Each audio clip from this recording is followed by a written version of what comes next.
Hello gardeners, winter వచ్చేసింది. So అందరికి basic need lip balm. మా గార్డెన్ లో ఫ్లవర్స్ తో లీవ్స్ తో తయారు చేసాం. ఇప్పుడు ఎలా తయారు చేశానో చూపిస్తాను. 2 ఫ్లేవర్స్ లిప్ బామ్స్ తయారు చేశాను. ఒక వెరైటీ లెమన్ బామ్ హెర్బ్, ఇది మింట్ ఫ్యామిలీ. ఆలివ్ ఆయిల్ వేసి గ్రైండ్ చేశాను. ఆ మిశ్రమం అంతా ఒక చిన్న కంటైనర్లో తీసుకొని డబల్ బాయిల్ చేశాను. రెండో వెరైటీ క్యాండులా ఫ్లవర్స్, ఇవి కూడా సేమ్ ప్రాసెస్. 4 hours చల్లారాక బీస్ వ్యాక్స్ వేశాను, మళ్ళీ డబల్ బాయిల్ చేశాను.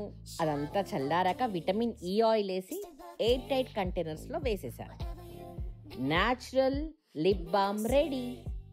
వావ్, చాలా బాగుందండి. చూడండి ఎంత షైనింగ్ వస్తుందో.